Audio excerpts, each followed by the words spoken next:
This week on Dig Me Out.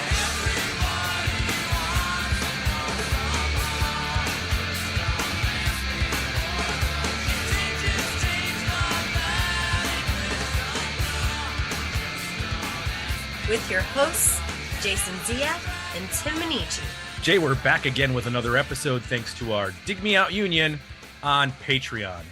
You can help us make the next episode happen by joining us at dmounion.com or digmeoutunion.com. And technically, Jay, we're still in 2024 because December had 5 Tuesdays. But we already did our wrap up for 2024. Although when you're listening to this, it's 2025 or no, it's 2024 still. It's still 2024. It's the last day of 2024. Gotcha. We said, screw it. We're done with 2024. We're putting it in the rearview mirror. And we're starting with our December poll, which we would normally do the next month in January. Yep. But we said, to hell with it. We'll do what we want. 2025 is practically, it's hours away. So we're just going to go with it. So we're technically transitioning from our 14th to our 15th season here, the last episode of season 14. And we're doing so, as mentioned, with a 90s rock tournament where 9 albums entered via digmeoutpodcast.com, suggested by anyone who visits the website. And they were voted on by our Patreon community. Here's what they were. We had a nice mixture of familiar and unfamiliar with this one. Michael Dussing suggested the self-titled album by Havana 3 a.m., specifically because Paul Simonon of The Clash plays bass. Keith Miller suggested the album Gumbo Millennium by 24 Spies. Willie Dillon suggested There's Nothing Wrong with Love by Built to Spill. JP suggested Kaiku.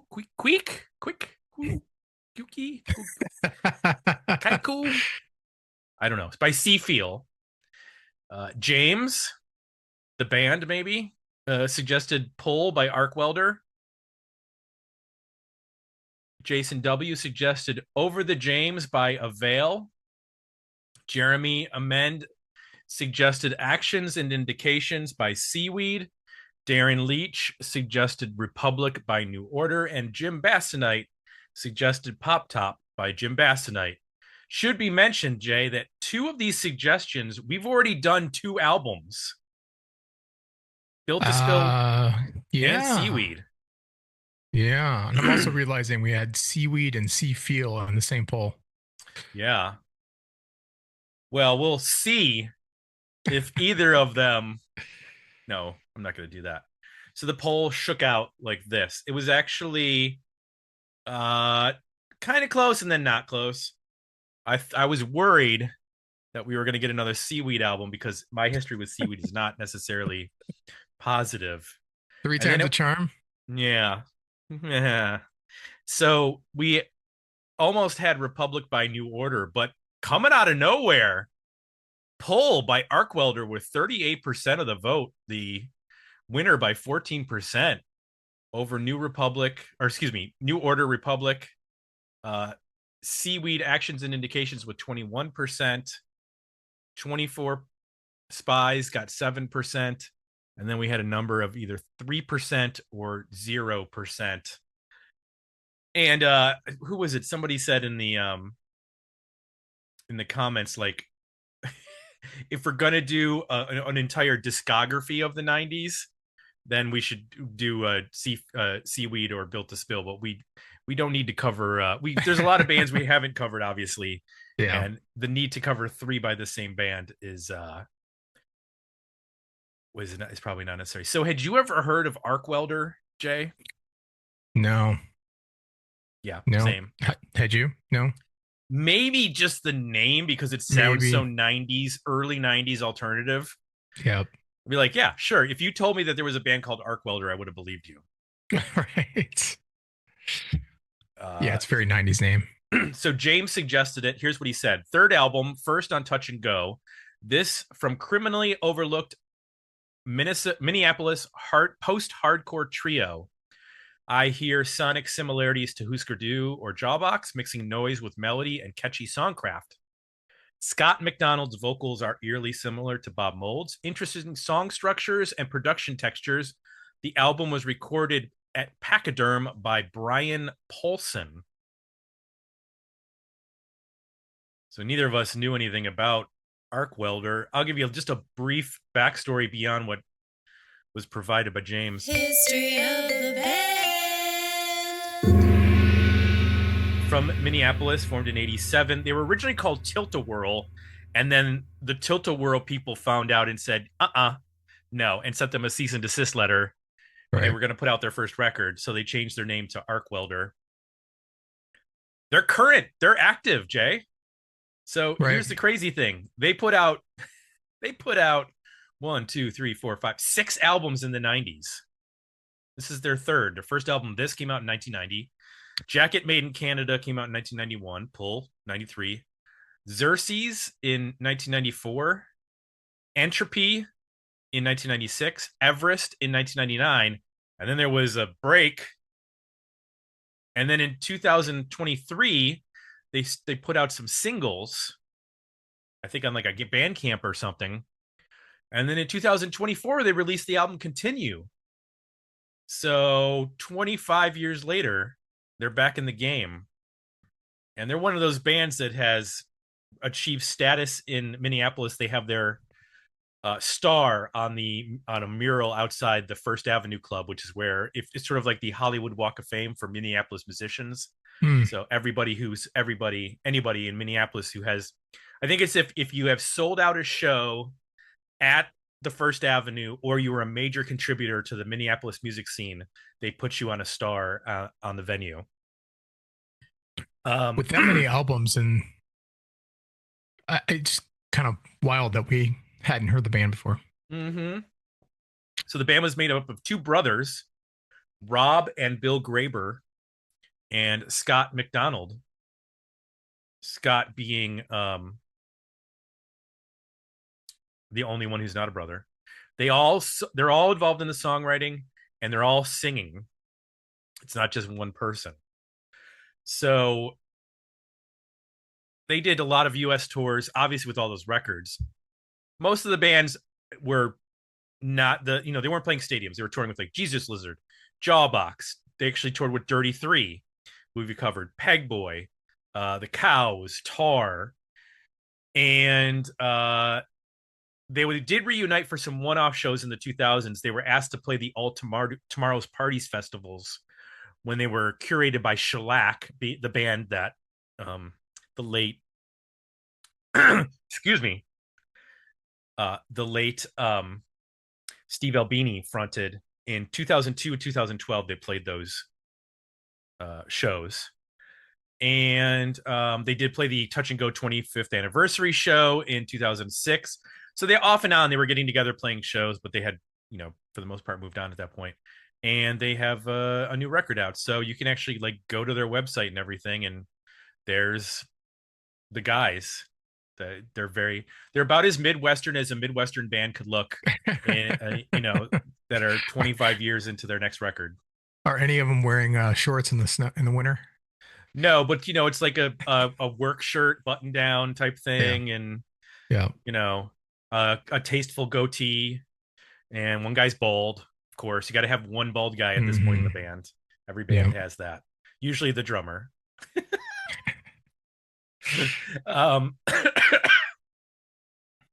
Scott McDonald, by the way, is the drummer. Rob and Bill are the guitar player and the bass players. And that's about all. We did get some comments on our Patreon for the poll. Kyle Bittner said, went with Arcwelder, no real reason. Okay. Whitney Biller said, I voted for Arcwelder mostly on the strength of what did you call it that for? But the album was pretty solid. I listened to Seafield for the first time, and I ain't gonna lie, it was kind of hypnotic, but not enough to get my very important vote. Eric Nealander went with Built to Spill. Keith Badge said, I will spare Tim from having to listen to more Seaweed in the spirit of holidays. Arcwelder it is. Gavin said, for me, Seaweed is the best album here, but I'm also into Arcwelder. Didn't mind Avail either. Richard Waterman attacked me and said he was voting for Seaweed. Willie Dillon voted for Arcwelder. Keith Miller, whose pick was 24 Spies, went with 24 Spies. Marv said Favor by Arcwelder was a right song. Shame it's not on this album. Sorry, Marv. Maybe we'll get to another Arcwelder album in the future. Jeremy and Wen went with his own pick of Seaweed. And Chip Midnight said, I remember Sea Feel as my college girlfriend was a fan of the UK music, and this was in her collection, but I don't recall ever actually listening. Jeremy Mann said, in for the first response before Willie connects Sea Feel and your college girlfriend. And Willie Dillon said, Sea Feel was your college girlfriend? What the heck? So, Chip, I do have to remind you about where you place the proper noun in the context of the sentence, because it looks like it says Sea Feel as my college girlfriend. So you are a much more experienced writer when it comes to me. I'm thinking that was just a faux pas in the context of a quick tossed off sentence for this poll. But maybe your girlfriend was Sea Feel and we just don't know. Well, I don't know. Anyway, let's get into Arcwelder and their 1993 album Pull. Jay, what's one thing that works for you on this record? It's using a formula for the sound that I think is really effective to start with, that then ties a lot of variation in songwriting and vocal style together. So, the foundation of this, as I spent more time with this album, I started to realize that this sonically, the foundation is the bass tone and the drums. So there's big, dynamic drumming. There's a bass tone that's gritty and has a lot of attack, so you can really hear it when it's the guitars are mixed out. So it's got like this, big bassy full sound, but also you're hearing a lot of the top end of it too. So it's just filling up a lot of space.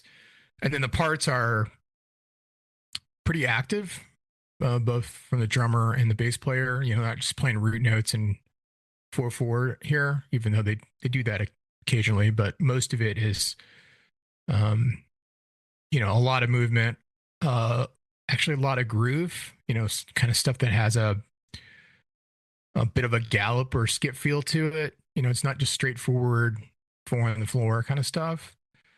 And then over top of it, you've got these guitars that they're big, but they sort of fill in the gaps, I think, of what the bass and the drums are doing. And that using that as a format, then they're able to introduce songwriting and vocals that really, when you listen to it more, like strip away the aesthetic and listen to it more just structurally, from a melodic standpoint too, has a ton of range. I hear everything on here, from like songs that could be Shiner or Helmet, or maybe even Swervedriver, in that they're, a bit more ambitious. They're a little bit mathy and angular. They might have, Helmet style riffs and kind of, get pretty heavy. So Truth, Rally, Lahabim are examples of that type of songwriting.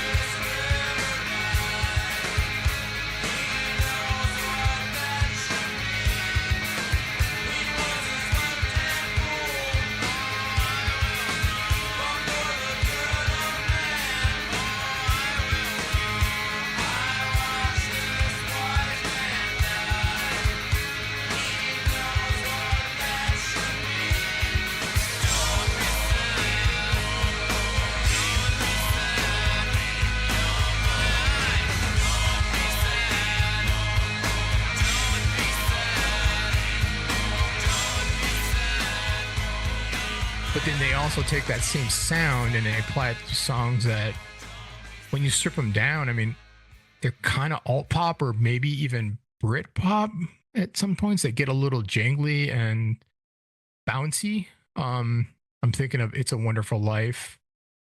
And then "Remember to Forget" is it's the most straightforward song, most pop, sort of alt pop oriented song on the record.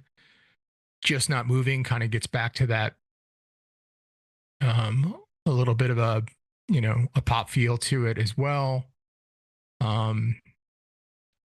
They even pull off an instrumental that just blends in with the record. Like, sometimes when bands try to do instrumentals, you're like, oh, this is the instrumental song. Like, within a couple of seconds of listening to it, and it maybe goes in places that are weird or different, or doesn't really work well with the songs with vocals.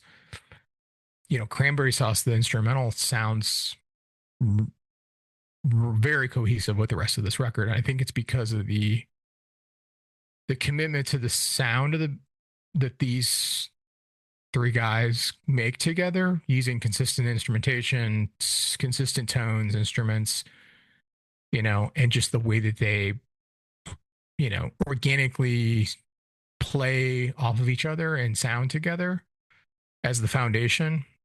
And I think it's really a testament to why the rock band format to me is so compelling, is because if you take all those, you take, a group of people, 3 to 5 people, you put them together, they, pick tones that work together and, sounds that work together in an interesting way. They end up inventing their own kind of aesthetic or sound that then they can apply to, a pretty, varied group of songs from a structure standpoint, melody standpoint, but the whole thing ends up sounding cohesive. Which, I realize you can do that with other, styles, but to me, it's a little bit, magical in the rock band format, because then you can also have interesting juxtapositions where, you've got a song that has a bounce to it and, is a little strummy, but then the bass player and the drummer are not playing it that way. They're playing it a little different with tones that are more aggressive. And all of a sudden it goes from a song that maybe if you played on guitar and sang it, it would sound like Oasis, to like not sounding like Oasis at all because of what the rest of the band is doing. So, I think it's an interesting, I think that's what works best for me, is it's an interesting, like, example of, how much you can do, just with guitar, bass, and drums, and for 3 or 4 original ideas, to explore a lot of like songwriting territory, but do it in a way that like is a definable sound. So that's what worked for me. How about you? Well, I'm glad you mentioned Swervedriver, because when I was listening to this and then I was looking up the information for the history, and it said they were punk, I was like, I don't really hear punk in this band. Maybe they started out that way, but this sounds on songs like "And Then Again," you get like this haze of guitar over top, which I understand it's a 3-piece, and it sounds pretty like true to form as a 3-piece. So he's doing some really interesting stuff on guitar that adds this layer of fuzz, and as you mentioned, the bass has some fuzz on some of the songs. So you get these like nice, expansive soundscapes over these alternative rock songs, but then they can switch it up, like you mentioned. They can go to like a heavier sound that recalls a Shiner or a Helmet, and then you get the melodic end of things, which is all over the place. It's very sneaky. This is not a band that's like putting blatant hooks out front and clean and crystal clear, but after you listen to it a few times, you definitely hear the earworms that are within these songs. And even within the instruments, you mentioned Cranberry Sauce, which is the instrumental. There's this little descending riff that happens, like it just, and I think it's like an Eastern scale or something like that, but it just comes around halfway through the record each time, and it's catchy for being an instrumental. Mm-hmm.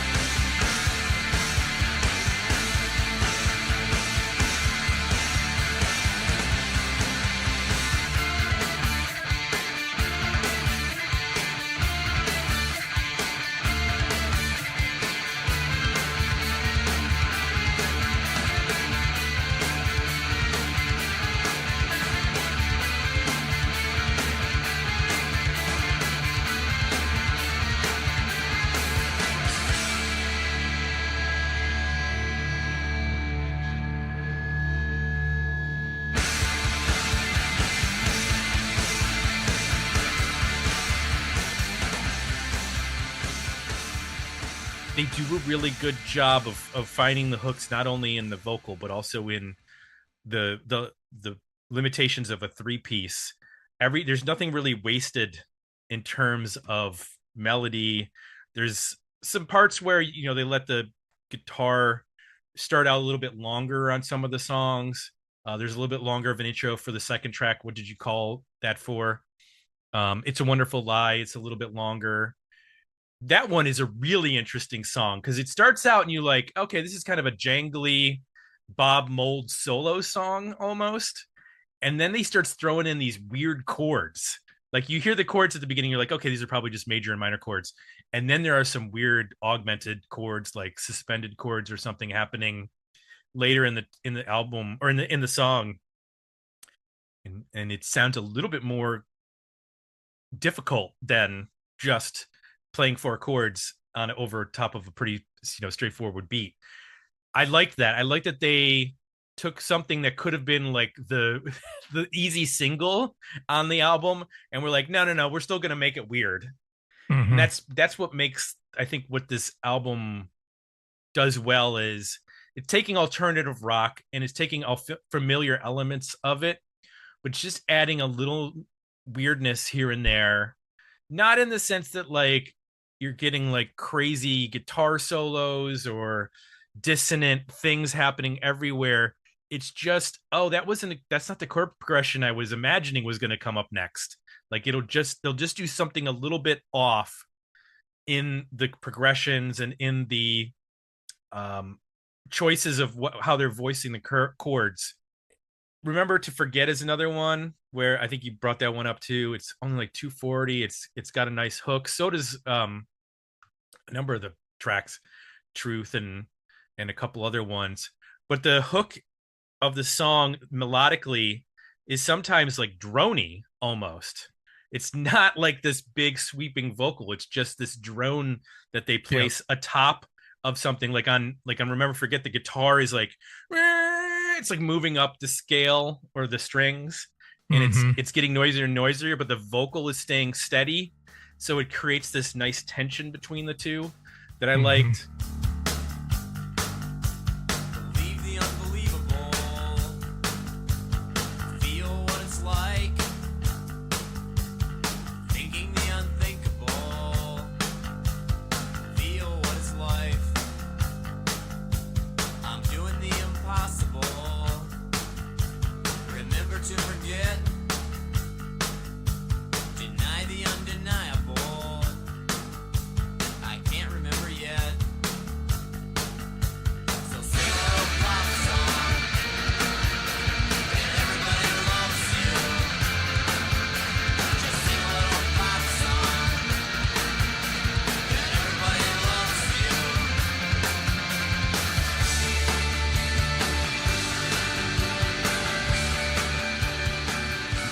I think that's the hook of this record where you might go, okay, I've kind of heard that approach, but the way that they mix things around, and again, this is pretty early in the 90s, so you don't have like 300 bands that have already done this. You're getting a nice taste of like late 80s college rock, early 90s college indie rock kind of condensed into this sound with a very Midwestern, like was mentioned, Husker Du, Bob Mould kind of sound, but also reaching out into some other bands that we can definitely mark as touchstones in terms of familiarness. I don't know that I don't necessarily think that they were listening to Helmet or Swervedriver, but they're just in like that same ballpark Yeah, yeah. as those I think bands. Poster Children is in there if we didn't mention them yet. Mm-hmm. Yeah, definitely something going on in the I mean we did a Minneapolis in the 90s roundtable, and I don't remember if Arcwelder came up or not, which is interesting. Mm-mm. Considering they've had 6 albums out. Like I'd be curious to know which bands put out actually the most albums in the 90s that only existed really in the 90s. I mean, they've just put out a new album last year, but up until then they were really just a 90s band. Like, is there any band that, I mean, Guided by Voices, I guess, put out a half Sure. ton of albums. Yeah. But besides that, 6 albums, that's more than an album a year, or and every other year. Well, it's one of the benefits of having, everybody in the band writing. And only I would having 3 assume people, because you can never only have 3 people. you never have a tie. Never tie. It's easier to schedule, get people together. Mhm. Everybody's writing, and I'm sure there's an element here of like they're willing to work on each other's material. Not every band will do that. There's like resistance on like, well, I just want to work on my stuff, or I don't like that song and I don't really want to play on it. That sort of thing. I would assume if you're that productive, that's a contributors. They're open to trying stuff. They're writing a ton. Right. Is there anything that doesn't work for you on the album?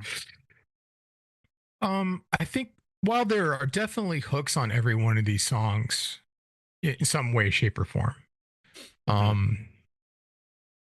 found that often, the choruses were a bit lacking. I felt like there was a lot of really compelling sounds and ideas in the verses. And there are some good choruses on here, but I would say like half of the record, the choruses feel like a bit mailed in. They're like 2 chord parts. There might be a minor change. They just don't have the same attention to detail, I guess, consistently across the record as a lot of the verses and middle sections. And I'm not sure why that is, but it stood out to me. It's like almost every other song. You're like, oh, this is a good chorus. And you get to the next song. You're like, I mean, it's okay, but the verse is way cooler. And, sometimes the vocal doesn't cut through, or it's just too simple compared to the verse, or, so I think that's the biggest issue I have with it. And the reason I noticed it was I just found myself like it was a bit of a roller coaster ride. I found myself in and out on this record when I passively listened to it, where there were moments consistently throughout it where I was like, "Ooh, I love this part," or I would get in, just sort of like start bobbing my head or tap my foot or groove into it when I wasn't actively listening, and then there were fade out and then come back again and fade out and come back again, and sometimes that happens because it's a sequencing issue, or there's a section of the record where the songwriting isn't as consistent, but I don't think it's that. I just think it's maybe some of the parts, particular choruses in some of these songs, are just not as interesting as the verses, and they start to fade. That was probably the biggest thing overall for me. Anything not work for you?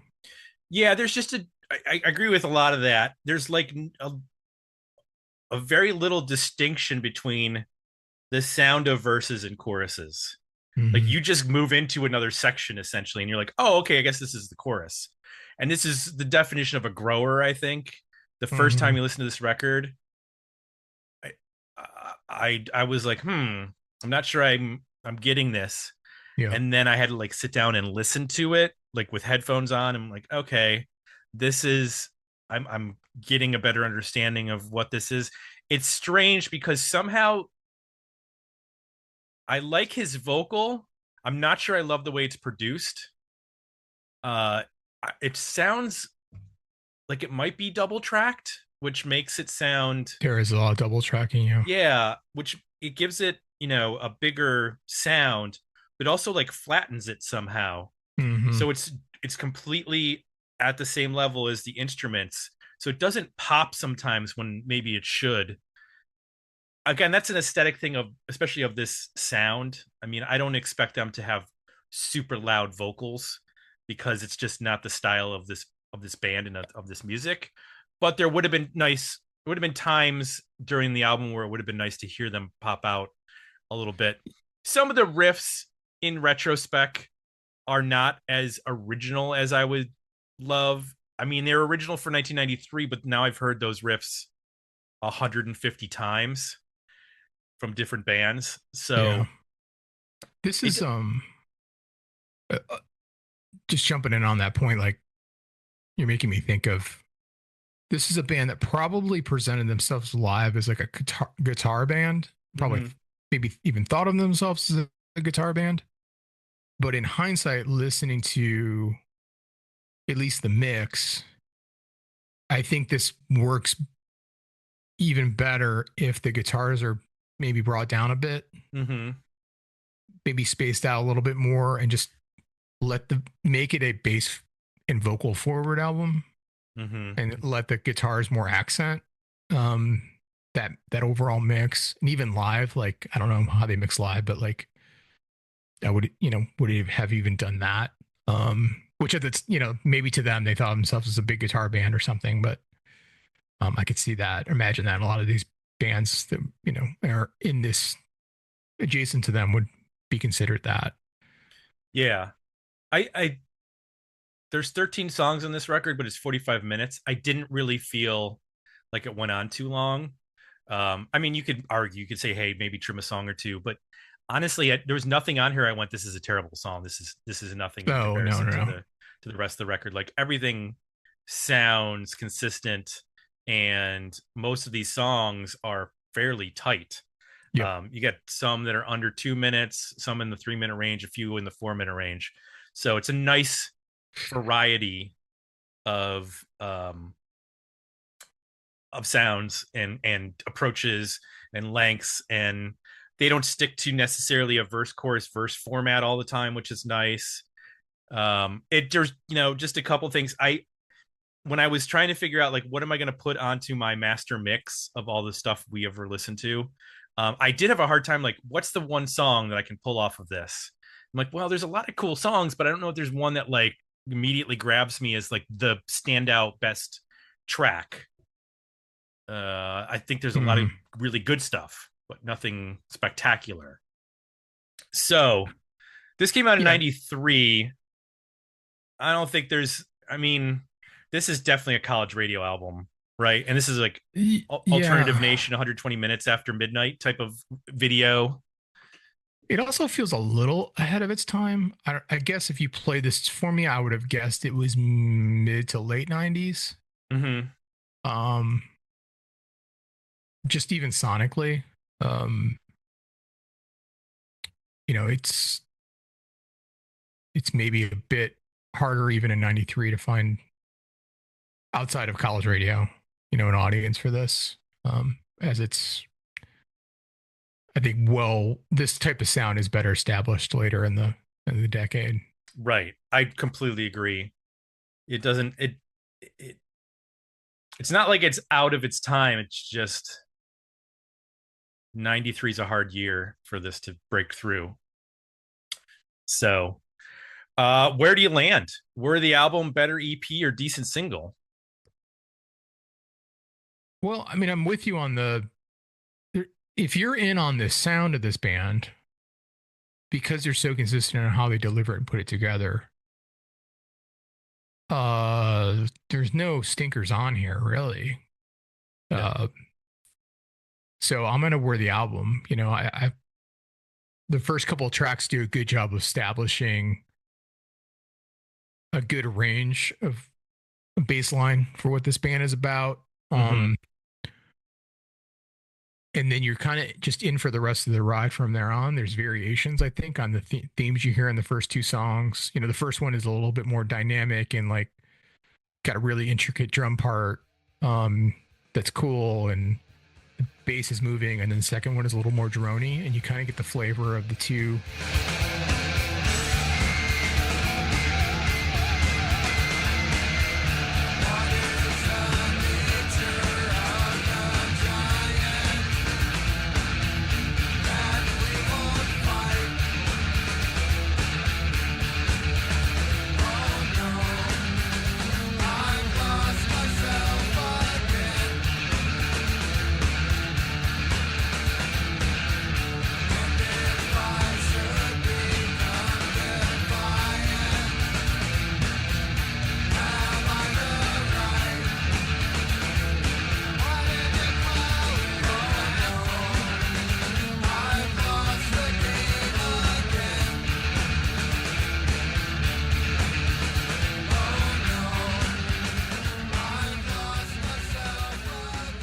Like sort of way they approach their instruments, and then they kind of use those bits and pieces and parts through the rest of the record. Maybe some songs get more riff oriented, and the songwriting underneath shifts a bit here and there to become more pop or more post punk. But if you're in for the sound, it's a worthy album. I agree with you that it's a grower. You know, I think if you're gonna get into this, you need to devote a little time to it. Sample the first couple of tracks. If you like the sound, like just plan on spending maybe a day or two just letting it play and absorbing it. Because I'm with you that it took me a bit of time to like pull apart, and that sometimes that points to maybe an issue with the mixing too. Maybe I was talking about before. It's like if it's hard to consume or absorb immediately, but then as you listen to it more, you start to find these things. Sometimes that can just be like, this album could use a remaster or a remix to just help separate things out a bit more. But if you're willing to do that, I think it's a worthy album. Where are you at? I agree with you. I think this is either a worthy album or you're not going to like it at all kind of thing. I don't think this is a middle of the road album for people because it's kind of unique to its sound and its time period. It does, to me, sound like early 90s.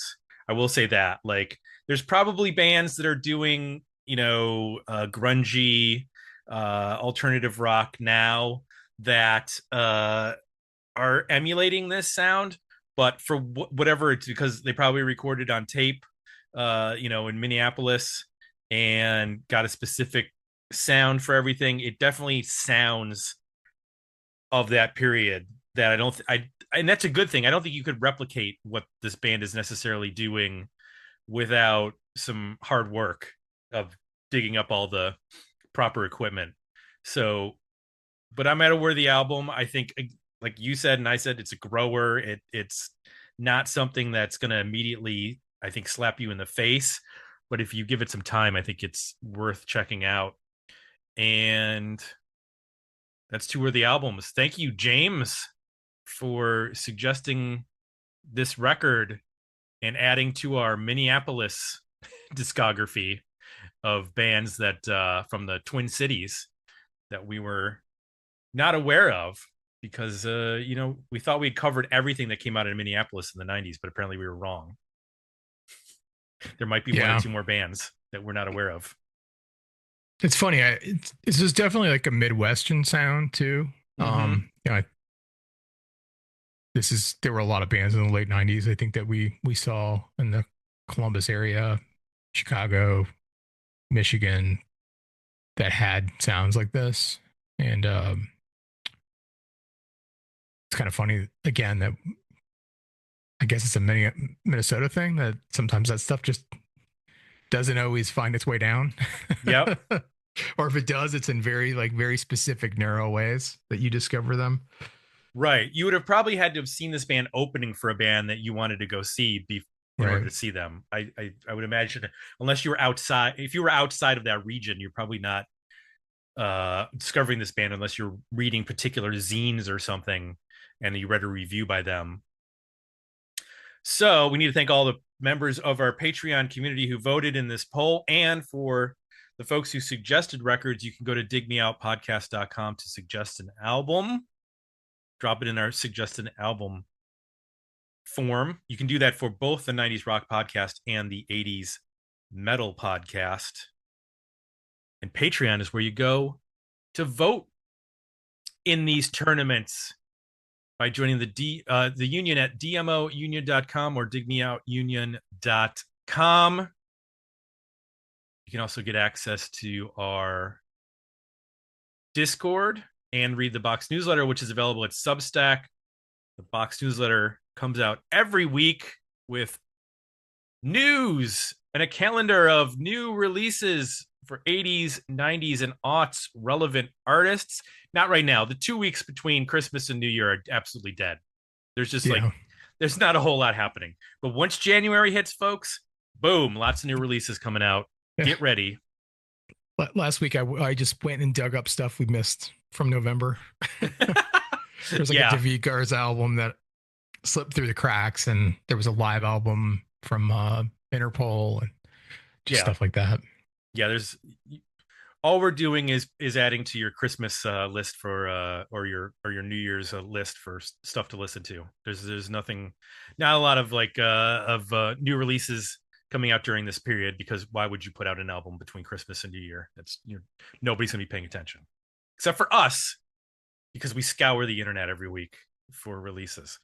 So lastly, Apple Podcasts is where you go to leave positive feedback for the show.